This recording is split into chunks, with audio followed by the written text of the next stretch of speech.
Good morning class. आप लोगों ने मेजर एक्स्ट्रा सेलर और इंट्रासेलर पढ़ा, क्या क्या पढ़ लिया उसमें? क्या क्या होते हैं major extracellular, intracellular, electrolytes क्या होते हैं, है ना। और क्या पढ़े थे? कंपार्टमेंट्स उसके हो गए, ठीक है, जो भी आपके क्या हो गए, इंट्रासेलर चाहे एक्स्ट्रा सेलुलर चाहे ट्रांससेलर, सब पढ़ लिया था आपने, पढ़ लिया था। अब हम क्या पढ़ने वाले हैं, और हमने क्या क्या कहते हैं उसके, उसमें बहुत सारे आयंस के बारे में पढ़ा था फिजियोलॉजिकल आयंस। तो आज हम उसी के फंक्शंस के बारे में पढ़ेंगे कि उन आयंस के फंक्शन क्या क्या हैं, ठीक है, फिजियोलॉजिकल फंक्शन क्या क्या है आपके, ठीक है। तो इसमें आपका क्या होता है कि देखो, जैसे function of major physiological ions, ठीक, इसमें क्या होता है कि body fluids are composed of, जो आपके बॉडी फ्लूइड्स होते हैं वो किसके बने हुए होते हैं? हाँ, ऑर्गेनिक और इनऑर्गेनिक सॉल्यूट्स से, ठीक है, दोनों मिलके आपके क्या बनते हैं? Body fluids. मतलब कि बॉडी फ्लूइड्स में जो फ्लूइड प्रेजेंट होगा वो इनऑर्गेनिक भी हो सकता है और ऑर्गेनिक भी हो सकता है, ठीक है। आप कहते हैं कि होम्योस्टेटिस, होम्योस्टेटिस क्या होता है?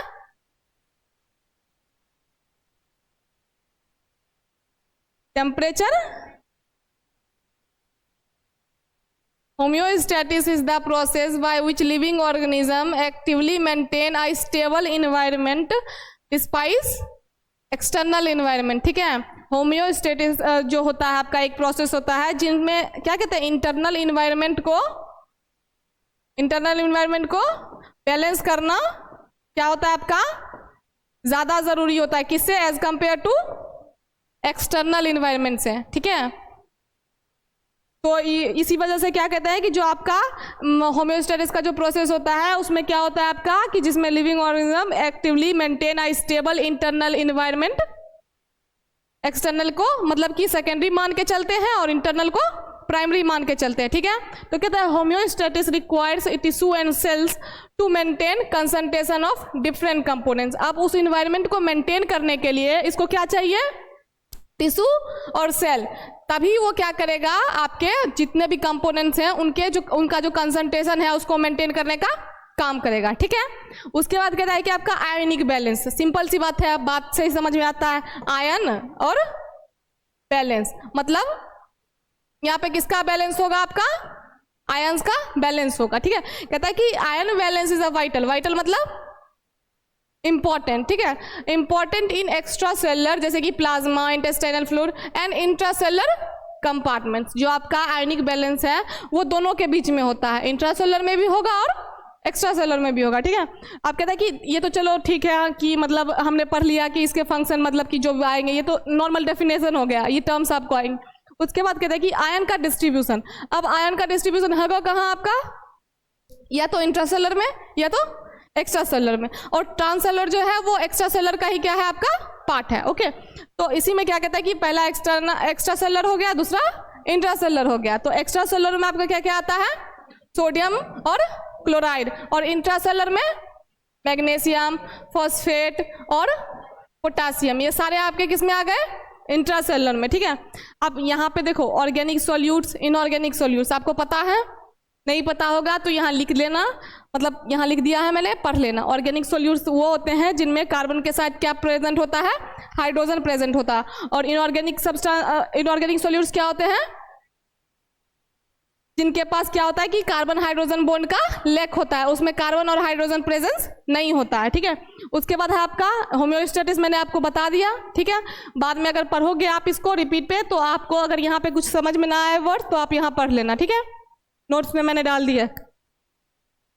अब देखो, ये तो चलो हो गया कि आयन का डिस्ट्रीब्यूशन हो गया, और हमने पढ़ लिया कि कहाँ कहाँ वो आयन बटेगा, डिस्ट्रीब्यूट होगा, ठीक है। उसके बाद इसमें आ गया कि मेजर फिजियोलॉजिकल आयंस, आपके मतलब मेन इंपॉर्टेंट जो फिजियोलॉजिकल आयंस है वो है कौन कौन से, ठीक। तो पहला क्या हो गया? क्लोराइड, फिर फॉस्फेट, फिर bicarbonate, sodium, potassium, calcium, magnesium, ये सारे जो है सबसे मेन आपके मेजर इंट्रासेलर या एक्स्ट्रा सेलर आपके क्या है? आयंस है या इलेक्ट्रोलाइट्स है, जो भी आप समझो, ठीक है, क्योंकि आयंस ही तो इलेक्ट्रोलाइट को भी बैलेंस करता है। उसके बाद क्या कहते हैं आपका, सबसे पहले आपका क्या आ जाता है? क्लोराइड आ जाता है।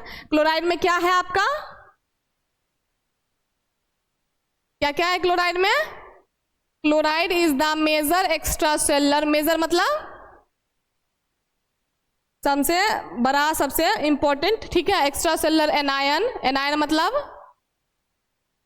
Negative charge found in the vascular and intestinal fluid compartment. तो जो आपका क्लोराइड है वो सबसे क्या है, मेन है, प्लस निगेटिव चार्जेस में एनाइन के फॉर्म में रहेगा, और ये कहाँ मिलेगा आपको, वेस्कुलर और इंटेस्टाइनल फ्लूइड कंपार्टमेंट में। ठीक, उसके बाद है, जहां जिसको समझ में ना आए रोक के एक बार पूछ लेना। ठीक, अब डेली रिक्वायरमेंट क्या हो गया आपका क्लोराइड का, एडल्ट के लिए 2.3 ग्राम। अब देखो हर चीज का एक डोज लिमिट होता है ना, तो वैसे ही क्लोराइड की भी है कि डेली रिक्वायरमेंट आपके बॉडी के अनुसार, अगर आप एक अडल्ट हो 18 ईयर से अबव हो, तो आपकी जो डेली रिक्वायरमेंट होगी क्लोराइड की आपको बॉडी में, वो कितना होगा, 2.3 ग्राम पर डे। मतलब डेली के हिसाब से आपको 2.3 ग्राम लेना है, मतलब क्लोराइड। ठीक है, उसके बाद है डाइटरी सोर्सेस। अब है कि मतलब देखो क्लोराइड का सोर्स क्या है, ठीक है, मतलब कि ठीक है क्लोराइड लेने तो बोल दिया है, लेकिन अब हम उसको लेंगे कहाँ से।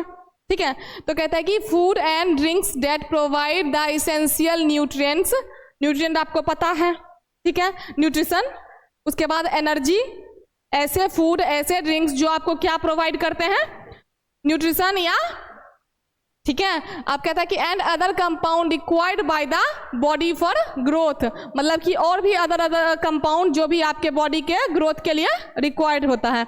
उसके बाद मेटाबॉलिज्म के लिए एंड ओवरऑल हेल्थ के लिए क्या जरूरी है आपको, फूड एंड ड्रिंक, जो कि आपका हो गया न्यूट्रिएंट हो गया, एनर्जी हो गया, और भी बहुत सारे कंपोनेंट आते हैं जो कि आपके बॉडी ग्रोथ में के लिए रिस्पॉन्सिबल होता है, मेटाबॉलिज्म के लिए रिस्पॉन्सिबल होता है। मतलब ओवरऑल हेल्थ को अगर लेके चलो तो वो आपके डाइटरी सोर्सेज में ही डिपेंड करता है ना, क्या आप खाते हो, नहीं खाते हो, कितना खाते हो, कितना लेते हो। ठीक, यहाँ तक क्लियर है।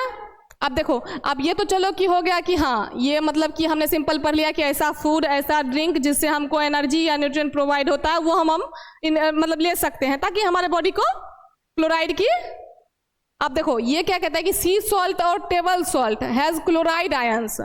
क्या कहता है कि जो आपके सी सॉल्ट होते हैं या टेबल सॉल्ट होते हैं, ठीक है, सी सॉल्ट क्या होता है, टेबल सॉल्ट क्या होता है, जो आप खाते हो वो कौन सा सॉल्ट होता है, तो टेबल सॉल्ट को ही हम क्या बोलते हैं, सी सॉल्ट। ठीक है, क्लियर है। तो उसके बाद क्या कहता है कि has chloride ions in the form of sodium chloride. अब देखो इसके पास क्या है, क्लोराइड आयन है, किस फॉर्म में है, सोडियम के फॉर्म में है। ठीक है, उसके बाद कहता है कि sum of the body having chloride in high amount. देखो कुछ फूड ऐसे होते हैं आपके पास जिनमें जो क्या होता है, क्लोराइड की जो प्रेजेंस होती है वो क्या होती है, हाई होती है। ठीक है, जैसे कि आपका राई हो गया, ग्रेन्स, मतलब ग्रेन मतलब क्या होता है, राई जानते हो क्या होता है, नहीं बाबू वो वाला राय नहीं है, ये कैसे बताऊं, मतलब राय नहीं, ग्रेन तो सुना होगा ना सबने, गेहूं वगैरह, तो मतलब उसी टाइप में ये सब होता है आपका। ठीक है, तो उसके बाद हो गया आपका क्या कहते हैं, लेट्यूस हो गया। लेट्यूस में क्या हो जाएगा आपका, जैसे लीफी पार्टिकल्स जितने आएंगे, जैसे सूप वगैरह में डालते हो या खाने पे, जैसे कस्तूरी मेथी वगैरह आ गया, वो सब क्या हो, लीफ के फॉर्म में होता है ना, तो ऐसे चीजें। उसके बाद आपका सीवीड हो गया, जैसे कि ओसियम प्लांट्स हो गया, ठीक है, वो आपके क्या कहलाएंगे, सीवीड कहलाएंगे। उसके बाद है ऑलिव्स, जैसे कि फ्रूट वगैरह आ जाएगा इसमें। ठीक है, उसके बाद है सिलियरी। सिलियरी क्या हो जाएगा आपका, कभी सूप में देखे हो कितना हरा भरा चीज सब डाला रहता है ना, वही आपका क्या हो गया, सिलियरी हो गया। A crisp green vegetable with long stalks often eaten raw और इन सूप्स, मतलब उसको कच्चा, जैसे सैलिड में नहीं कहता है कि डाइट पे कोई रहता है मैं सैलिड खाता हूँ, तो वो यही घास मतलब यही ग्रीन चीजें खाते हैं। ठीक है, अपने आप को हेल्दी रखने के लिए। ठीक, तो कोई कहता है कि हम सैलिड लेते हैं, कोई कहता है मैं सूप पी के रहता हूँ, है ना, डाइट को अपना मतलब मान लो वेट लॉस के लिए या वेट गेन के लिए, सबका अपना अपना डाइटरी प्लान होता है ना, तो उसको वो फॉलो करते हैं। अब उसमें ये चीजें तो कॉमन है। ठीक है, मतलब कि जो भी अधिकतर जो देखोगे डाइट वाले लोग होंगे वो यही खाते हैं, घास मतलब हरा ये पत्ता वत्ता, समझे, तो उसी में ये आपका आ गया। ठीक है, यहां तक क्लियर है सबको। उसके बाद क्या है, in most of the food product chloride is found in combination with potassium which is also a main ingredient of salt substitute. क्या कहता है कि जो आपका बहुत सारे ऐसे फूड प्रोडक्ट्स होते हैं जिसमें क्या क्लोराइड किसके साथ पाया जाता है, पोटेशियम के साथ पाया जाता है, which is also main ingredient of salt substitute, जो कि आपके सॉल्ट सब्स्टिट्यूट का भी क्या है, मेन इंग्रेडिएंट है। ठीक है, उसके बाद इसका फंक्शन क्या हो गया आपका,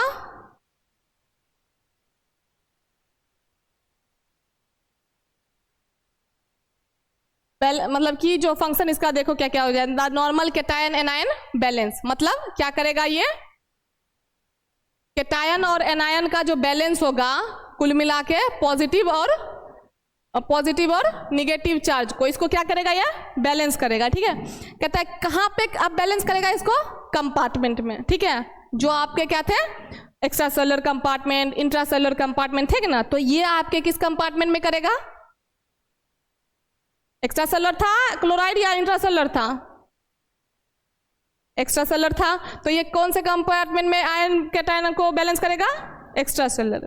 अब कहता है कि विद कैसे करेगा, with intestinal and vascular fluid is maintained by the chloride ion. तो कैसे, क्लोराइड आयन को लेके इन दोनों के बीच का जो आपका क्या होगा, कैटायन और एनायन का बैलेंस होगा, उसको वो क्या करेगा, मेंटेन करके रखेगा। कौन, क्लोराइड। ठीक है, जो मतलब सिंपल सी बात है, एनायन और कैटायन का जो बैलेंस होगा एक्स्ट्रा सेलुलर में, कहाँ, वेस्कुलर या इंटेस्टाइनल फ्लूइड में, वो आपके किसके द्वारा किया जाएगा, क्लोराइड के द्वारा किया जाएगा। ठीक है, अब कहते हैं कि the osmotic balance between different fluids of the body is maintained by the chloride ions along with sodium ions. क्या कहता है कि ऑस्मोटिक बैलेंस जो है किसके बीच में, डिफरेंट फ्लूइड, मतलब कि जितने भी फ्लूइड्स ले लो वो भी मेंटेन किसके द्वारा किया जाता है, साथ में उसके साथ में कंबाइन क्या रहता है, सोडियम भी। ठीक है, उसके बाद कहते हैं osmotic pressure and proper hydration is also maintain by the chloride ion. Osmotic pressure जो होता है और प्रॉपर हाइड्रेशन जो होता है उसको भी हम किससे मेंटेन करते हैं, क्लोराइड आयंस के थ्रू। ठीक है, उसके बाद कहते हैं the change balance of the body fluids, जैसे कि extra cellular as well as intracellular is maintained by the chloride ions as they can pass through the membranes. ठीक है, अब कहता है कि द चार्ज बैलेंस, मतलब वही हो गया क्या, निगेटिव प्लस और पॉजिटिव दोनों को जो आपका बैलेंस करेगा, कहाँ, बॉडी फ्लूइड्स में, extra cellular as well as intracellular is maintained by the chloride ion as they can pass through the cell membrane. क्योंकि वो जो कहाँ से पास करते हैं, क्लोराइड आयन सेल मेम्ब्रेन से पास करते हैं, तो उसका बैलेंस करने का भी काम वो करते जाएगा। ठीक है, अब आपका chloride ions are required for the production of HCl। जो आपके स्टमक में HCl की प्रोडक्शन होती है वो भी कहाँ से होती है, क्लोराइड के थ्रू होती है। ठीक है, यहां तक क्लियर है, किसी को कोई प्रॉब्लम नहीं। ठीक है,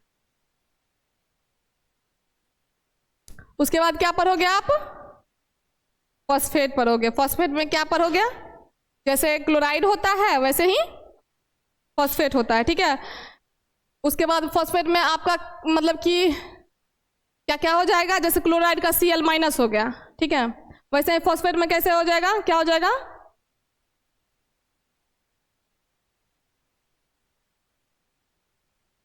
क्या हो जाएगा,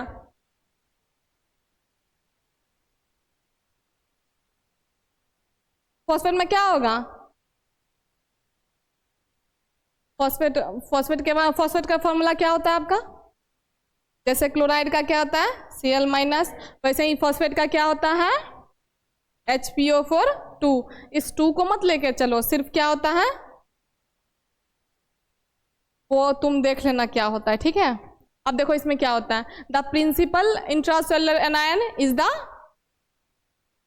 प्रिंसिपल का मतलब क्या होता है, अब मान लो कि ये कॉलेज है, ठीक है, यहाँ पे प्रिंसिपल रहेगा, उसका वैल्यू क्या होगा, यहाँ टीचर हो गए, नॉन टीचिंग हो गए, HOD हो गया, सबसे ऊपर कौन होगा, प्रिंसिपल होगा। तो इसका मतलब यहाँ पे क्या हुआ, ये बहुत ही इंपॉर्टेंट है ना, क्या, फॉस्फेट कौन सा, इंट्रासेलुलर, क्लोराइड कौन सा था, एक्स्ट्रासेलुलर था, लेकिन वो भी एनायन था, कैटायन नहीं था। ठीक, ये इंट्रासेलुलर है लेकिन फिर भी ये भी क्या है आपका, एनायन है। ठीक, अब कहता है कि is the phosphate HPO4 2 minus. ठीक है, which is present in teeth and bones and also found in bones and teeth and health, sorry repeat line है, इसको देख के पढ़ना, समझा। देखो ये तो चलो प्रेजेंस हो गया, ठीक है, कि मतलब ये जो आपका होता है कहाँ प्रेजेंट रहता है आपके टीथ और बोन्स में, कौन चीज, क्या चीज, फॉस्फेट। आप कहता है कि also found in bones and teeth, मतलब सेम ही लाइन हुआ, सेम ही चीज हुआ, ठीक है, अलग अलग फॉर्म में लिखा। अब कहता है कि and helps the body use calcium, fats and sugar. और फॉस्फेट का काम क्या है कि बॉडी को कैल्शियम यूज करने को मतलब हेल्प करता है, फैट्स को यूज करने में और शुगर को हेल्प करने में। कौन, फॉस्फेट। ये सारा काम कौन करता है, फॉस्फेट करता है। अब कहता है कि it exist in concentration of about 80% in divalent. अब देखो यहाँ पे ये 2- का बहुत रोल है, ये जो 2- है उसका क्या है, बहुत रोल है आपका। अगर 2- हुआ तो वो क्या होगा, डाइवेलेंट हो जाएगा, और 2- नहीं हुआ तो वो मोनोवेलेंट हो जाएगा, ठीक है। यहाँ देखो लिख दिया है, मोनोवेलेंट पे 1 चार्ज होता है और डाइवेलेंट पे 2 चार्ज होता है। अब यहाँ पे क्या है आपके 2 चार्ज है, कहाँ पे अंशु, यहाँ पे, ठीक है, 2 चार्ज है तो इसलिए क्या हो गया, डाइवेलेंट हो गया। और यहाँ पे इसकी जो कंसंट्रेशन होगी वो कितनी होगी, 80%। अब कहता है कि एंड अबाउट 20%, मतलब समझो कि एक 100% का इसने क्या रखा है, वैल्यू रखा है, ठीक है, जिसमें से जो आपका 80% है वो क्या है, डाइवेलेंट है, और जो आपका 20% है वो मोनोवेलेंट है, ठीक। और मतलब कि ये चलो ये तो हो गया कंसंट्रेशन की बात, ठीक, कि डाइवेलेंट फॉर्म में कितना प्रेजेंट रहेगा और मोनोवेलेंट के फॉर्म में कितना प्रेजेंट रहेगा। अब कहता है phosphate helps the body stay balance, body को हेल्प करता है बैलेंस रखने में, ठीक है। उसके बाद use fats and sugar for energy, यहाँ पे भी ये लाइन था आपका कि फैट्स और शुगर किसके लिए हम यूज करते हैं, एनर्जी के लिए यूज करते हैं, कुछ भी खाते पीते हो एनर्जी के लिए ना करते हो, ठीक है। अब कहता है कि स्टोर, एक तो हो गया आपका फॉर एनर्जी, दूसरा एनर्जी स्टोर करके, मतलब कि अब मान लो कि जैसे अभी मैंने 4 रोटी खा लिया, मेरे को शाम तक नहीं मिला कुछ खाना पीना, है ना, तो अब मैं कैसे चलूंगा, उसी 4 रोटी की वजह से चलूंगा मैं, है ना, तो वो हो गया आपका। और कहता है कि and remove waste through kidney, kidney का काम ही है क्या, एक्सक्रीटिव मटेरियल को बाहर, मतलब जो भी आपका वेस्ट प्रोडक्ट होगा जो आपके बॉडी के लिए यूजफुल नहीं होगा या जो वेस्टेज निकला यूज होके, वो सब किडनी के थ्रू, यूरिन के थ्रू बाहर आ जाएगा, है ना। उसके बाद ए अब फॉस्फेट की डेली रिक्वायरमेंट कितनी है, और उसका कितना था क्लोराइड का 2.3 ग्राम पर डे। इसका कितना है आपका, डाइटरी सोर्सेज क्या है आपका, वो फॉस्फेट आपको वहां से मिलेगा जैसे कि प्रोटीन रिच फूड, इसमें प्रोटीन की प्रेजेंस जो होती है वो ज़्यादा होती है।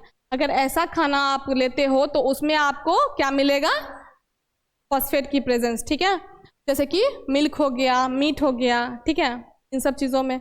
अब मोनोवेलेंट और डाइवेलेंट मैंने आपको बता ही दिया, मोनोवेलेंट पे 1 चार्ज और डाइवेलेंट पे 2 चार्ज, ठीक है। कोई भी हो, चाहे फॉस्फेट में हो चाहे किसी में भी हो, मोनोवेलेंट और डाइवेलेंट का मतलब ही यही होता है, ठीक, जिसकी एक वैलेंसी और 2 वैलेंसी, ठीक, चाहे चार्ज कह लो। आप कहते हैं कि द प्रिंसिपल, मतलब ये तो चलो हो गया। उसके बाद आप कहते हैं कि फंक्शन क्या क्या है इसका, ठीक है। फॉस्फेट है mild laxative properties, laxative properties क्या होते हैं, कभी परगेटिव और लेक्सेटिव सुने हो, जैसे कॉन्स्टिपेशन वगैरह हो जाता है तो आप क्या यूज करते हो, जो भी दवाई आप यूज करते हो उसको हम क्या कहते हैं, लेक्सेटिव कहते हैं, ठीक है। तो आपका जो मतलब कि फॉस्फेट है माइल्ड लेक्सेटिव प्रॉपर्टीज, फॉस्फेट के पास क्या होता है, लेक्सेटिव प्रॉपर्टीज भी होते हैं, ठीक है। जो आप लेक्सेटिव देखो, लेक्सेटिव प्रॉपर्टीज मैंने यहाँ लिख दिया, पढ़ लेना। It helps to relieve constipation by making it easier to have bowel movement, ठीक है, ताकि वोवेल अच्छे से मूवमेंट करे और सही से वो एक्सक्रीट हो सके, ठीक। तो ये काम किसका है आपका, फॉस्फेट का, कि उसमें लेक्सेटिव हल्का सा, इतना ज़्यादा नहीं कि मतलब पूरा ठीक ही कर देगा, नहीं, थोड़ा बहुत माइल्ड प्रॉपर्टीज उसमें क्या रहता है, लेक्सेटिव वाला भी रहता है, ठीक है, कि कॉन्स्टिपेशन के में भी वो यूज किया जा सकता है।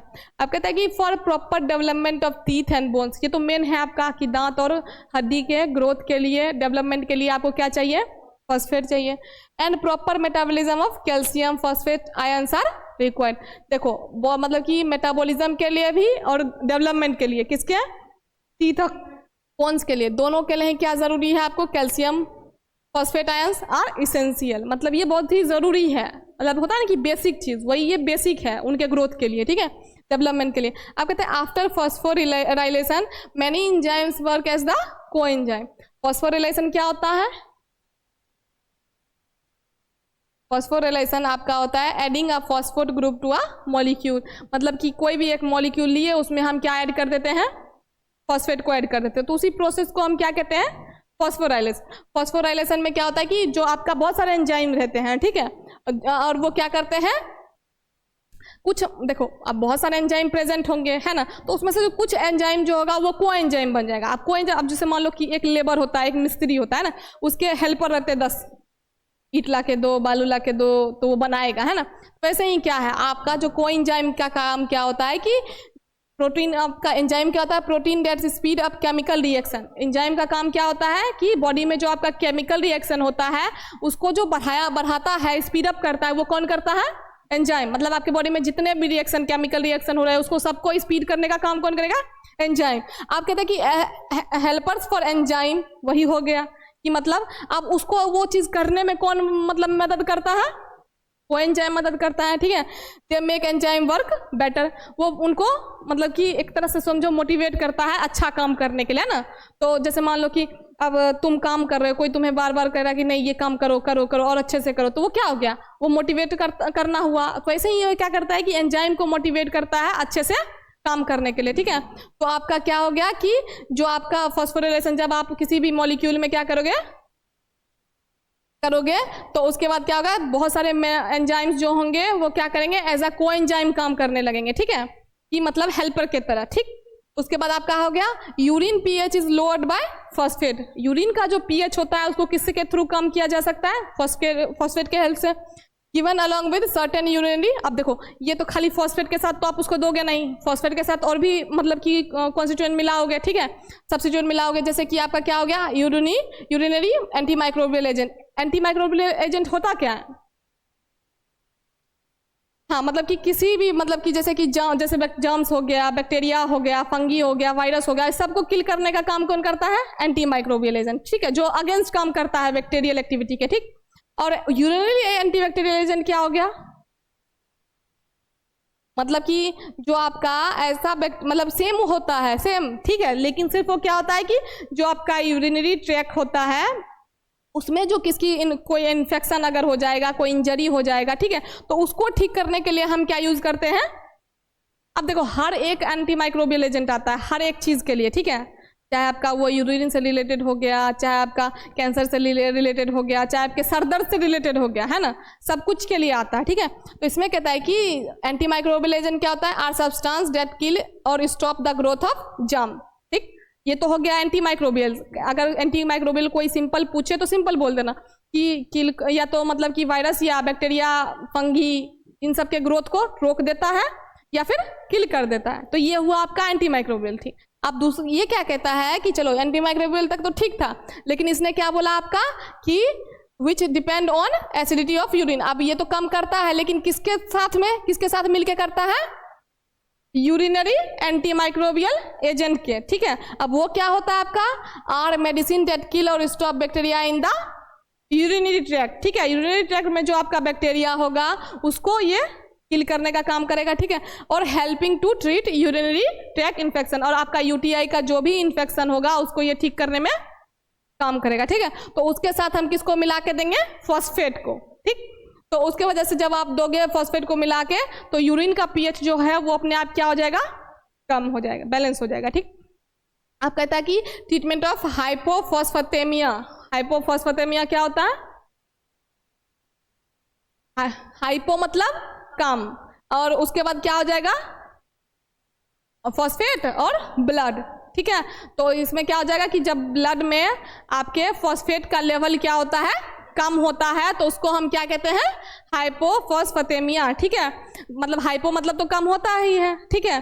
तो इसके वजह से क्या होता है? अब देखो लिखा हुआ है low level of phosphate in the blood. जब ब्लड में फॉस्फेट की लेवल क्या हो जाती है? कम, तो उसको हम क्या कहते हैं? हाइपोफॉस्फेटेमिया, ठीक है। अब कहता है कि इज डन बाय फॉस्फेट। ये भी आपका किसके थ्रू? अब बॉडी में अगर मान लो फॉस्फेट की कमी हो जाएगी तो फॉस्फेट खाओगे तभी तो बढ़ेगा, है ना। तो इसका ट्रीटमेंट भी फॉस्फेट ही करेगा, ठीक।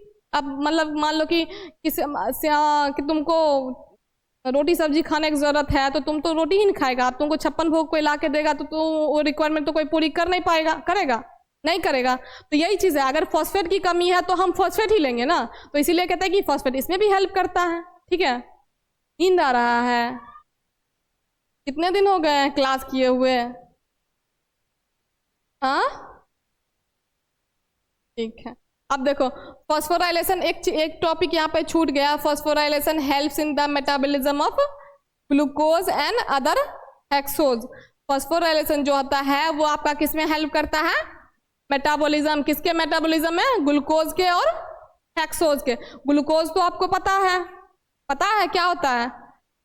Is the main sugar used by the body. जो आपका बॉडी शुगर का यूज करता है वो क्या होता है? ग्लूकोज होता है। ठीक है, मेन शुगर जो यूज करता है बॉडी के थ्रू जो शुगर यूज होता है उसको हम ग्लूकोज कहते हैं। ठीक, और उसके बाद क्या कहता है कि आपका जो आपका ये तो चलो ग्लूकोज समझ गए कि हाँ जो बॉडी में शुगर प्रेजेंट रहता है उसको जो मेनली यूज करता है हमारा बॉडी उसको हम ग्लूकोज कहते हैं। ठीक, अब हो गया कि अदर हेक्सोज।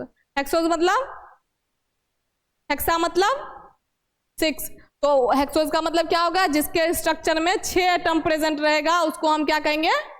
हेक्सोज कहेंगे। ठीक है, अब क्या बोलता है कि अदर हेक्सोज, यहाँ ग्लूकोज का नाम तो लिया है हेक्सोज, ग्लूकोज के साथ और क्या आता है? कुछ और आता होगा ना, फ्रुक्टोज, लैक्टोज, सुक्रोज, माल्टोज, ये सब होता है ना। तो अदर हेक्सोज में आपका क्या क्या आ जाएगा? Fructose and galactose. ठीक है, अब यहाँ पे जो इसने हेक्सोज के फॉर्म में जो आपका और होगा वो क्या हो जाएगा आपका? फ्रुक्टोज और ग्लैक्टोज। फ्रुक्टोज क्या होता है आपका? Sweet sugar found in fruits and honey. ठीक है, जो कि कहाँ मिलता है आपको? या तो हनी से या तो फ्रूट से। और वहीं पे ग्लैक्टोज क्या होता है आपका? जो मिल्क से मिलेगा या फिर किसी भी डेयरी प्रोडक्ट से आपको मिलेगा। ठीक है, तो यही कहते हैं कि फॉस्फोराइलेशन हेल्प करता है किसमें? मेटाबॉलिज्म में। किसके मेटाबॉलिज्म में? ग्लूकोज, फ्रुक्टोज और ग्लैक्टोज। अदर हेक्सोज में तो वही दोनों आएंगे। ठीक है, तो यहाँ तक क्लियर है? कोई दिक्कत नहीं ना? उसके बाद आपका क्या आता है? बाइकार्बोनेट। बाइकार्बोनेट क्या है आपका? ये भी फिजियोलॉजिकल आयंस है ना। तो इसमें क्या कहता है कि the second most common extra cellular anion is the bicarbonate. पहले हमने पढ़ा था एक्स्ट्रा सेलर, फिर पढ़ा इंट्रा सेलर, फिर पढ़ रहे हैं एक्स्ट्रा सेलर। बाइकार्बोनेट जो है वो आपका क्या है? एक्स्ट्रा सेलर है। ठीक है, कहता है कि the second most common extra cellular anion is the bicarbonate. ठीक है, जिसका फॉर्मूला क्या हो जाएगा आपका? HCO3 माइनस, क्योंकि ये क्या है? एनायन है। ठीक है, आप कहते हैं कि इट्स द बॉडी सॉरी यहाँ पे चेक करना, इट्स मतलब its body main pH balancer. इसका काम क्या है? इसका जो मेन काम है वो बॉडी का जो आपका पीएच है उसको मेंटेन करने का काम है। ठीक है, कि मतलब इसका काम ही है बैलेंसर का, मतलब बैलेंस करेगा ये। ठीक है, क्या? बॉडी के पीएच को। ठीक है, आप कहता है कि working together with carbonic acid. आप कहता है कि ये अकेले काम नहीं करता है। बाइकार्बोनिक एसिड जो है वो किसके साथ काम, बाइकार्बोनेट जो है वो किसके साथ काम करता है? कार्बोनिक एसिड के साथ। ठीक है, आप कहते हैं कि metabolic alkalosis and metabolic acidosis में occur due to the deficiency of bicarbonate. अगर बाइकार्बोनेट की कमी होती है आपको तो क्या हो सकता है? अल्कलोसिस या एसिडोसिस। अल्कलोसिस मतलब क्या हुआ? बेस, और एसिडोसिस मतलब एसिड, मतलब एक में एसिड की प्रेजेंस एक में बेस की प्रेजेंस। तो आपका क्या हो जाएगा? अल्कलोसिस में क्या होगा? देखो मेटाबॉलिक अल्कलोसिस हुआ, body becomes to basic due to loss of acid. जब आपके बॉडी में एसिड की मात्रा खत्म सी हो जाए, खाली बेस बचे, तो उसको हम क्या कहते हैं? अल्कलोसिस। और मेटाबॉलिक एसिडोसिस, जब बेस की मात्रा पूरा बॉडी में खत्म हो जाए और सिर्फ क्या बचे, मतलब हाई लेवल ऑफ एसिड और हाई लेवल ऑफ बेस। अगर हाई लेवल ऑफ बेस होगा तो अल्कलोसिस, अगर हाई लेवल ऑफ एसिड होगा तो एसिडोसिस। ठीक है, उसके बाद कहता है आपका कि the kidney, lungs and buffers की ब्लड पीएच एट 7.4। क्या कहता है कि किडनी, लंग्स एंड बफर जो ये सब, इन सब का काम क्या है कि जो पीएच होता है उसको मेंटेन करके रखना। ठीक, तो जैसे ब्लड का पीएच आपका कितना रहेगा? 7.4। CO2 का कितना रहेगा? मतलब, और ये क्या हो गया? Hg। तो पूरा क्या हो जाएगा? पक्का ना? क्लियर है? ठीक है, देखो उसके बाद है एन बाइकार्बोनेट का कितना हो जाएगा? 22 से 30 मिलीमोल पर लीटर, ठीक है। एम का मतलब मिली हो गया, मोल पर लीटर कितना हो जाएगा आपका 20 से 30 के बीच में रहेगा। और ये सब इसको बैलेंस करने का काम कौन करेगा? किडनी करेगा, लंग्स करेगा, बफर करेगा, है ना। अगर उन लोगों से नहीं हुआ तो बफर ऐड करेंगे, है ना। उसके बाद कहते हैं द बाइकार्बोनेट कार्बनिक system is the main buffer that helps balance acid and base in the body. जब बाइकार्बोनेट को हम किसके साथ लेते हैं? कार्बोनिक एसिड के साथ, तब वो क्या कहता है कि एक ऐसा कंपोनेंट बनता है, मिक्सचर बनता है जो कि हमारे बॉडी में मेनली एसिड बेस को मेंटेन करने का काम करता है, ठीक है। आप कहते हैं कि the main acidic product of metabolism that is the carbonic, मतलब bicarbonate only depend on carbonic acid. देखा ना, जितने भी टर्म्स आ रहे हैं सब में कार्बोनिक एसिड सब में आ रहे हैं, ठीक है, कॉमन है आपका। तो बाइकार्बोनेट का वजूद ही किसके वजह से है? कार्बोनिक एसिड के वजह से, ठीक। तो कहता है कि acid exist in dynamic equilibrium with carbon dioxide and water in body fluids. तो ये आपका कहाँ प्रेजेंस रहेगा, कहाँ एग्जिस्ट करता है ये आपका? Dynamic equilibrium. ये भी नहीं पता होगा, पता है? ये आपका होता है means a state where two opposite process happens at the same rate so the overall situation stays balanced even। देखो इसमें डायनामिक इक्विलिब्रियम क्या होता है कि बहुत सारी चेंजेस आएंगी उसमें, ठीक है, मतलब कि तरह तरह की चेंजेस आएगी, लेकिन फिर भी वो क्या रहेगा? बैलेंस रहेगा। मतलब कितना भी बदलाव कर लो उसमें कोई भी मतलब कि चेंजेस नहीं आएंगे, चेंजेस आएंगे भी तो भी उसको वो क्या रहेगा? बैलेंस रहेगा, ठीक है। तो ये होता है आपका क्या? Dynamic equilibrium. तो कहता है आपका कि the carbonic acid exist in a dynamic equilibrium. किस फॉर्म में रहेगा वो? डायनामिक। चाहे कितना कुछ भी कर लो वो बैलेंस ही रहेगा, उसका काम बैलेंस करने का ही रहेगा, ठीक है। और कहता है कि किसके साथ? कार्बन डाइऑक्साइड के साथ, और जो आपके वाटर प्रेजेंट होते हैं किसमें? बॉडी फ्लूइड्स के साथ, ठीक है। अब कहते हैं कि these in turn are equilibrium with bicarbonate and hydro ions as shown in the figure. अब कहता है कि ये सब बराबर कैसे होंगे आपके? तो इसको बैलेंस करके, ठीक है। क्या है आपका रिएक्शन? H2CO3, ठीक है, H2CO3 H2O CO2H प्लस, और एक रिएक्शन आपका क्या बन रहा है?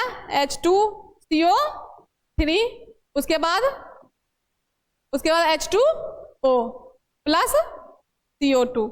एक ये बना, यहाँ पे ले लो, ये रहा ना, एक ये बना, और फिर यहाँ से एक बना आपका CO2H प्लस। और ये क्या कहता है कि कार्बनिक एसिड जो है वो आपका क्या करेगा? Decompose into water. वाटर के साथ क्या हो जाएगा? डिकम्पोज हो जाएगा, ठीक है। जब डिकम्पोज होगा एंड किसके साथ? CO2 के साथ। सिंपल सा कहना है कि कार्बनिक एसिड जो है जब वाटर में आएगा तो वो डिकम्पोज हो जाएगा, ठीक है। डिकम्पोज किसके साथ होगा? अब देखो ये तो अकेला है, ये अकेला है, ये दोनों अकेला है, ठीक है, मतलब दोनों मिलके अकेला है, ठीक। तो इन दोनों के बीच में बताओ कि आदान प्रदान हो रहा है, ठीक है। तो एक आपका क्या हो जाएगा? H2O वाटर, और दूसरा आपका कार्बन डाइऑक्साइड, और इधर आपका क्या हो गया?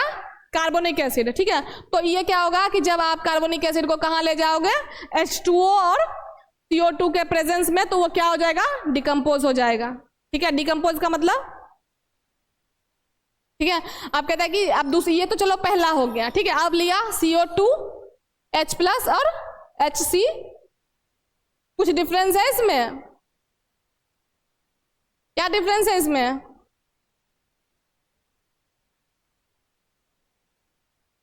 ये वाला डिफरेंस है, ठीक है, ये वाला डिफरेंस है, ठीक। यहाँ पे सिर्फ हाइड्रोजन प्रेजेंट है। अब कहते हैं कि CO2 dissolves in water and react to form CO2 के साथ को जब आप क्या करोगे? रिएक्ट करवाओगे तो वो क्या बनाएगा? कार्बनिक acid which can further dissociate into hydrogen. अब वो क्या करेगा? जब आप उसको डिजोल्व करोगे वाटर में तो वो क्या बनाएगा? कार्बनिक एसिड बनाएगा, बनाया, लेकिन वो क्या करेगा? फिर से डिसोसिएट होगा और हाइड्रोजन जाके कहाँ चला जाएगा?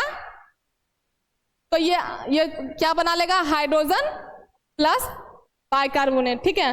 तो ये बन गया आपका क्या? हाइड्रोजन और बाइकार्बोनेट, ठीक है। ये तो हो गया किसका? इसका एक्सप्लेनेशन हो गया कि कैसे इक्विलिब्रियम, कैसे बैलेंस करके हम चलेंगे। अब देखो एक चीज देख रहे हो, इसमें भी मतलब इसमें क्या हुआ, कार्बनिक एसिड टूटा है ना, और इसमें क्या हुआ, कार्बनिक एसिड बना है ना, बस इतना ही अंतर है कि CO2 के साथ जब रिएक्ट करवाया तो आपका कार्बनिक एसिड फॉर्म हुआ, और जब इसके साथ बनाया तो डिकम्पोज हुआ। ठीक,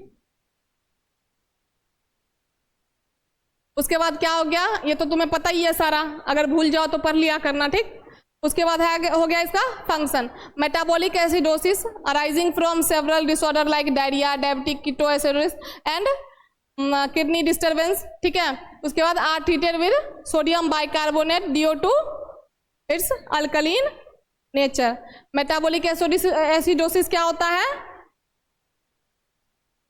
ठीक है, हाँ, जैसे कि कहाँ से आता है ये सब, जैसे कि डायरिया हो गया, डायबिटिक कीटोएसिडोसिस हो गया, उसके बाद क्या हो गया, and kidney disturbance are treated with sodium bicarbonate due to its. अब जैसे एसिड का मात्रा अगर बढ़ जाएगा तो हम उसको कैसे बैलेंस करेगा, बेस का यूज करके, और जो आपका सोडियम बाइकार्बोनेट है वो क्या कर रहा है, अल्कलीन का काम कर रहा है, मतलब बेस का काम कर रहा है। तो जब आप इस मतलब कि मेटाबॉलिक एसिडोसिस में सोडियम कार्बोनेट का कॉम्बिनेशन लोगे, सोडियम को बाइकार्बोनेट के साथ मिला के, तो वो आपके बॉडी में जो है वो एसिड और बेस का जो बैलेंस है वो बना देगा। ठीक है, कौन, तो याद रखना जब भी कभी ऐसा हो कि एसिडिक अमाउंट बॉडी में बढ़ गया तो हम क्या ले लेंगे, सोडियम बाइकार्बोनेट, है ना। ठीक है, चाहे ताकि हमारे बॉडी में एसिड और बेस का बैलेंस बन जाए। ठीक है, अब कहता है कि the acid base balance is maintain by the bicarbonate ion. Obvious ही बात है कि बैलेंस करेगा कौन, ठीक है। अब सोडियम आपका हो गया, ये चौथा नंबर का आपका है, ठीक है, यहाँ तीसरा लिखा है वो अलग बात है, लेकिन ये चौथे नंबर का आयन है आपका। ठीक, और आज का लास्ट भी है ये वाला पढ़ के। उसके बाद क्या कहते हैं, मेन एक्स्ट्रा सेलुलर कैटायन, फिर से आपका क्या आया, कैटायन आया, पहली बार कैटायन आया ना। सोडियम पे क्या चार्ज होता है, Na+, तो उसी प्लस के वजह से ये क्या हुआ, एक्स्ट्रा सेलुलर कैटायन हुआ आपका। ठीक है, पहली बात तो ये सोडियम आपका एक्स्ट्रा सेलुलर हुआ, दूसरी बात कैटायन हुआ। ठीक, अब क्या कहते हैं, which is essential for maintaining the osmotic pressure and normal hydration. और तीसरा क्या हुआ कि ये आपका इंपॉर्टेंट है किसके लिए, हाइड्रेशन को और ऑस्मोटिक प्रेशर को मेंटेन करने के लिए। ठीक, क्या, सोडियम। आप कहते हैं कि daily diet of normal human contains more than sufficient amount of sodium which undergoes complete absorption through the intestinal and urinary tract. क्या कहता है कि डेली डाइट जो आपका नॉर्मल ह्यूमन का होता है वो जितना आपका सोडियम का सफिशिएंट अमाउंट है उतना लोगे, कैसे, जो कि कहाँ जाएगा आपका, कंप्लीट एब्जॉर्प्शन थ्रू द, जो कि कंप्लीटली कहाँ एब्जॉर्ब हो जाएगा, जाके यूरिनरी ट्रैक्ट में और इंटेस्टाइनल फ्लूइड में। ठीक है, उसके बाद आपका क्या है, kidneys are the vital regulator, vital मतलब important regulator of sodium concentration in the body because excess sodium is excreted by the kidney. क्या करता है, कोई भी चीज को एक्सक्रीट करने का काम करता है। अब मान लो कि यहाँ पे सोडियम का प्रेजेंस एक्सेस हो गया तो उसको कौन निकालने का काम करेगा, किडनी करेगा, तो इसलिए इसका किडनी का सबसे बड़ा रोल हो गया, है ना। कहता है कि उसके बाद glomerular filtrate reabsorb 80 to 85% of sodium which is control by hormonally, however this is control has not been understood। अब देखो ग्लोमेरुलर फिल्ट्रेट जो होता है वो 80 से 85% को क्या करता है, सोडियम को रीअब्सॉर्ब करता है। ठीक है, लेकिन मतलब ये कैसे मतलब करता है वो अभी तक पता नहीं लगा। ठीक है, बस एब्जॉर्ब करता है इतना समझो, सीधा कहा इसने कि एब्जॉर्ब करता है, लेकिन हमें भी नहीं पता कैसे। ठीक है, इसमें आप देखो सबसे बड़ी बात है ग्लोमेरुलर फिल्ट्रेट क्या होता है आपका, इतना तो जानते हो कि फिल्टर करने का काम करे, जब भी फिल्टर है तभी फिल्ट्रेट करने का काम करे। ठीक है, कहते हैं कि इज द लिक्विड, अब ये क्या है आपका, लिक्विड के फॉर्म में है। ठीक है, जो कि आपका कहाँ से मिलता है, when blood is filtered in the kidneys glomerulus, क्या पढ़ोगे इसको, glomerulus, यहाँ पे जो आर आपका साइलेंट होगा। ठीक है, तो इसलिए क्या पढ़ोगे इसको। ठीक है, आप कहते हैं कि eight the beginning of urine formation. आप देखो ये कब क्या कहता है, सिंपल सा है कि जो आपका ये फिल्ट्रेट होता है वो कहाँ से आता है, जब ब्लड फिल्टर होता है किसके से, किडनी से। कब कब कब फिल्ट्रेट होता है, at the beginning of urine formation. Simple सी बात है, यूरिन का फॉर्मेशन होगा। ठीक है, यूरिन का फॉर्मेशन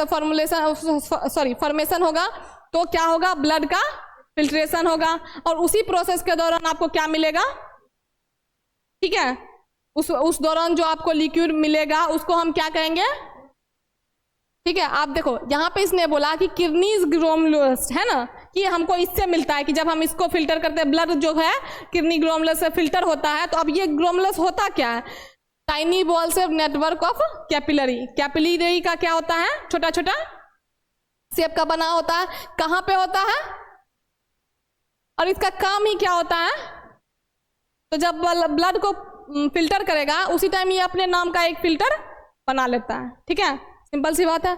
अब उसके बाद हो गया आपका ये, तो चलो निकल गया। उसके बाद क्या है कि डेली रिक्वायरमेंट। डेली रिक्वायरमेंट कितना होगा? 2 से 5 ग्राम पर डे।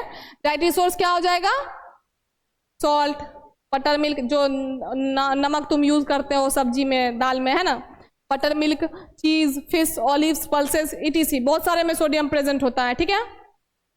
उसके बाद आपका फंक्शन हो गया सोडियम का। Osmotic pressure of body fluids is maintain by the sodium ions.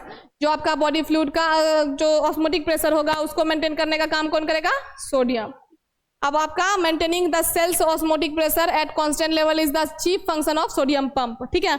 जो आपका क्या कहते हैं, सेल का जो ऑस्मोटिक प्रेशर होता है, ठीक है, उसको एक कांस्टेंट लेवल पे रखना। ठीक है, कि मतलब अगर इस लेवल पे है तो इसी पे रहेगा। वो काम कौन करेगा? आपका सोडियम पंप। अब सोडियम पंप क्या होता है?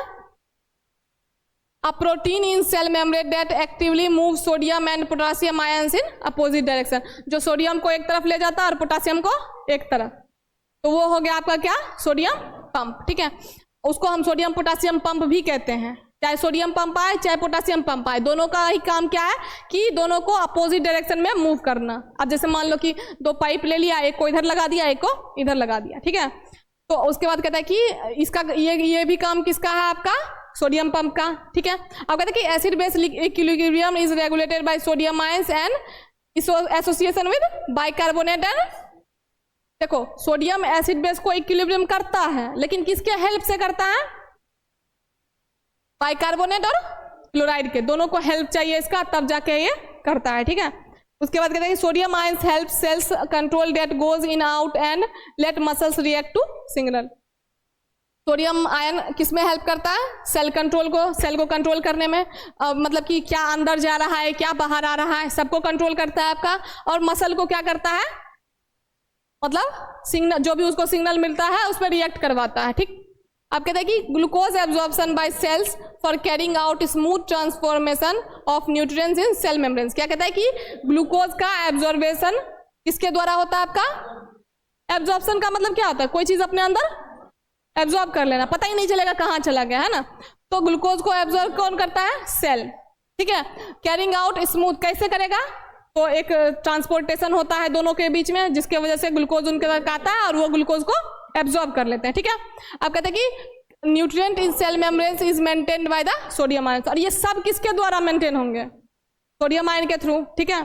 अब है hearts normal functioning is maintain by sodium. आप देखो हार्ट का जो नॉर्मल फंक्शंस होता है उसको भी सोडियम मेंटेन करने का काम करता है। ठीक। अब कहता है कि it's not only maintain the heart contraction of body but also the blood pressure of. देखते हो कभी कैसे ऐसे बोल देता है कि अरे BP कम हो गया, नमक पानी पी लो, सॉरी कम हो गया तो नमक पानी पी लो, और ज्यादा हो गया तो कम खाओ, और चीनी क्या कहते हैं, ये नमक, चीनी और क्या कहते हैं, पानी को घोल बना के पी लो, है ना। उससे क्या होता है? एनर्जी, डायरेक्ट ORS बन जाता है ना एक तरह से। तो उससे आपको क्या मिलता है? जैसे BP अगर किसी का लो हो जाता है तो क्यों होता है? BP लो क्यों होता है?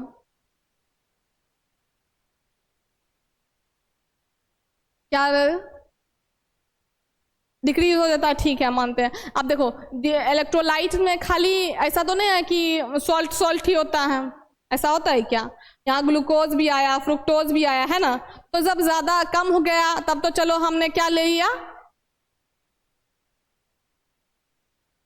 ORS ले लिया, नमक पानी का घोल ले लिया। लेकिन अब ज्यादा हो जाएगा तो चीनी पानी पी लिया, है ना, नमक खाना कम कर दिया, ये सब सॉल्यूशन हो गया, है ना। तो ये सब किसका हो गया? आपका काम सोडियम का। ठीक है। तो ये 4 आपने मेजर फिजियोलॉजिकल साइन पढ़े हैं, 3-4 आपके और भी बचे हैं, 7 हैं। ठीक है, 7 में से 4 आपने पढ़े, 3 आपके और बचे हुए हैं। तो आप नेक्स्ट क्लास में इसको पढ़ लेना, इसको देखना पढ़ना, अगर कोई प्रॉब्लम हो तो एक बार पढ़ के पूछ लेना। अदरवाइज मैंने इसमें सारे मेंशन कर दिए हैं, जो भी वर्ड्स आपको नहीं आते होंगे, जिसका डेफिनेशन आपको नहीं आता होगा, सब यहाँ नीचे मेंशन है, ठीक है। बस आपको निकालना है, पढ़ना है और वो वर्ड्स देखना है जो आपको समझ में ना आए, उसका डेफिनेशन बहुत शॉर्ट सिंपल में दिया हुआ है, ठीक है। Thank you.